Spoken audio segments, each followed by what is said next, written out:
In Mecca, where he was born, he was known as Al-Amin, the most trustworthy. And Al-Amin, even though his enemies had stole from his followers, killed his followers, tortured his followers, confiscated their properties, he could have done what others do in warfare. He could have then confiscated their wealth that he was holding. But when they entered his home to kill him, they did not find him there. Instead, they found his cousin Ali radiallahu anhu. And he left Ali in his house when he escaped for only one reason, so that Ali radiallahu anhu could give back to them the valuables, the money that they had entrusted with him years ago. Can you imagine a man who is hated for his message, opposed for his message, sought to be killed, yet those people who hated the message and sought to kill him, they never thought to come and say, give us back our money, because still they trusted him, because they knew there was no one with more trust in Mecca than Muhammad sallallahu alaihi wasallam. The Prophet sallallahu alaihi wasallam never drank alcohol throughout his life, although alcohol drinking was just as common in that day as it is today. The Prophet sallallahu alaihi wasallam never used any kind of intoxicant, and although the drugs that are used today were not known in his time, they had their own types of drugs. The Prophet sallallahu alaihi wasallam, before he was commissioned as a prophet and messenger, he never touched alcohol or drugs. He never committed fornication or adultery. In fact, he sallallahu alaihi wasallam never looked upon a naked woman ever in his life. He never looked upon any woman with lust in his entire life. The Prophet sallallahu alaihi wasallam, never in his life did he ever lift his hand to hit any human being, ever. Not a servant, not a wife, not a child, not a friend, nor an enemy, except when that enemy was opposing Allah and opposing the message. Then the Prophet sallallahu alaihi wasallam turned into a tiger, into a lion, and he executed the order of Allah subhanahu wa ta'ala in defending this faith. And he transformed from someone that the companions and the people said, Muhammad sallallahu alaihi wasallam, he was as gentle, he was as shy as a virgin on her wedding night, hiding behind a curtain. He was that kind of man. He was that pious. He was that shy. He was that gentle in his speech. Yet it was said that when the Prophet sallallahu alaihi wasallam was met on a battlefield, he was ferocious in defending Allah subhanahu wa ta'ala. And when the companions of the Prophet sallallahu alaihi wasallam used to look for him on the battlefield, they said, Wallahi, we found him in the middle of the enemies fighting.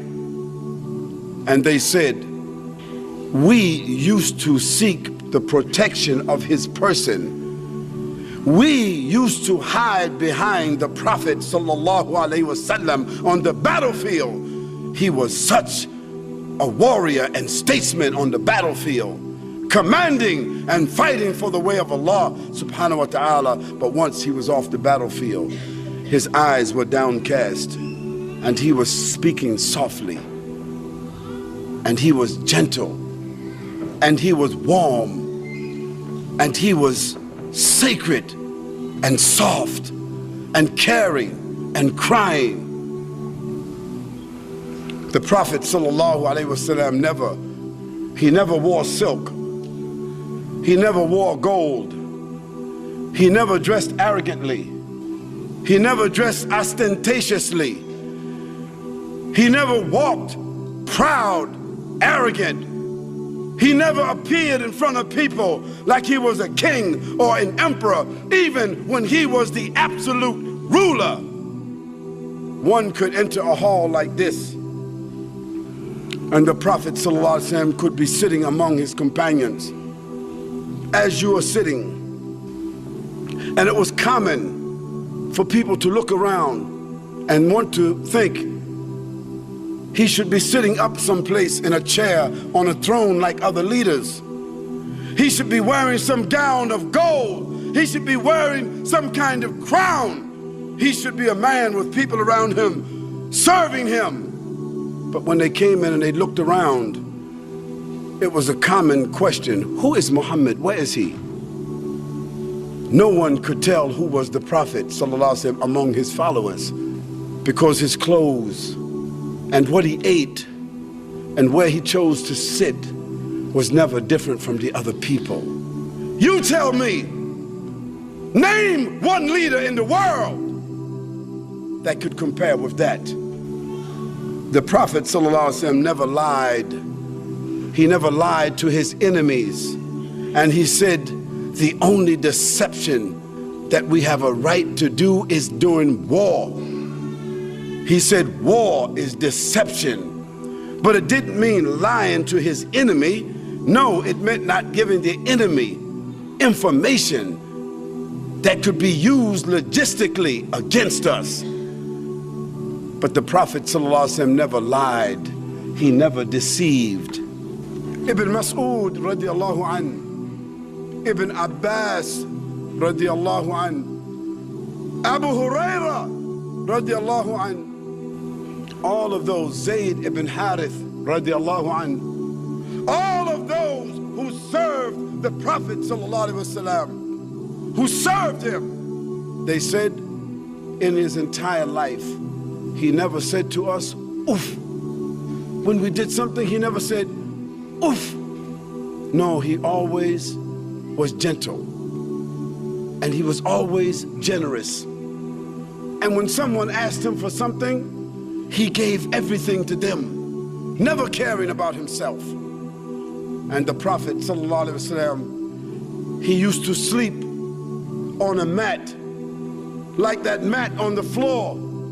Only thing, it was made from palm fiber, from dried grass. And that's how he slept, on a dirt floor with no furniture in his house. And one day, Umar ibn al-Khattab entered the house of the Prophet ﷺ and saw that he was sleeping on the dirt floor. And Umar, he said, Ya Rasulullah, the kings, the emperors in the earth, in Persia, in Byzantium, in Habash, all over the world, these kings, they are not like you.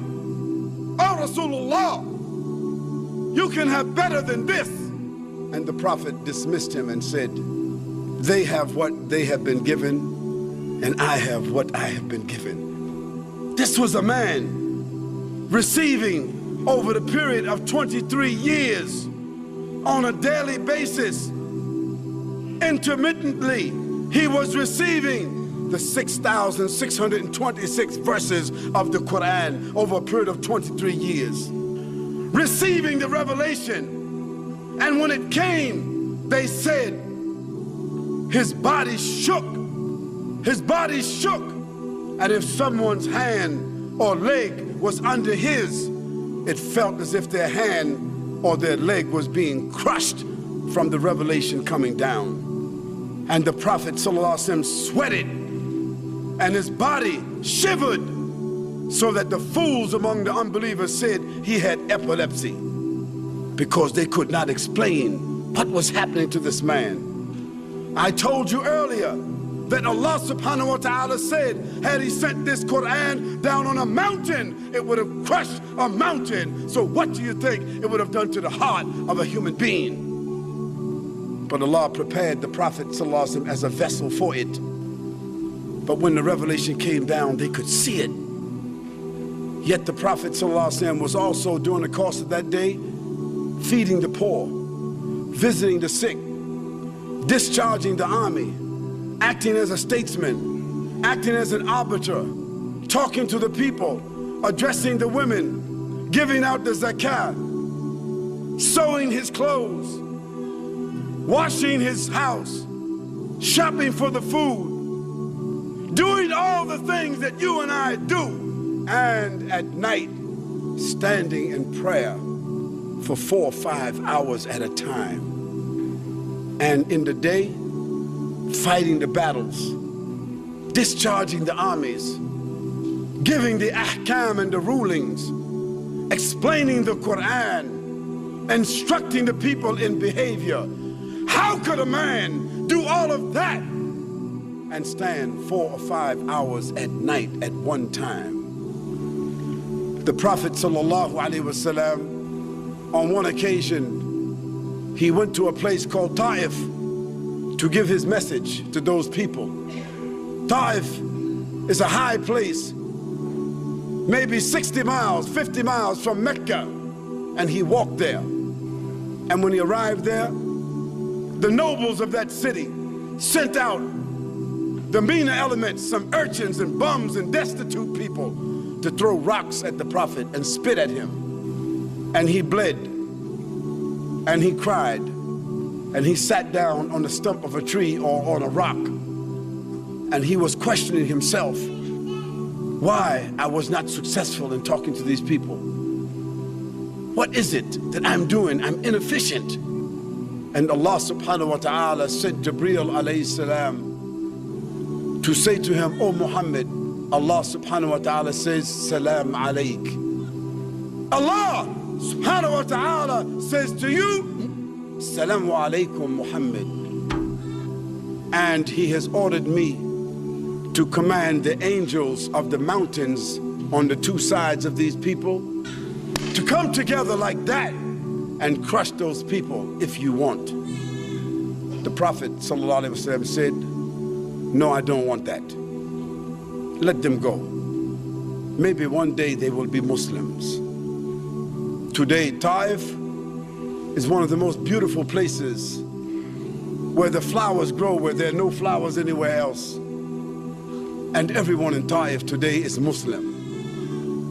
This was the manner of Muhammad sallallahu alaihi wasallam. Think about this kind of man. Have you heard of such a man? Have you ever seen such a man? Have you read about such a man? Never. You cannot even imagine this kind of man.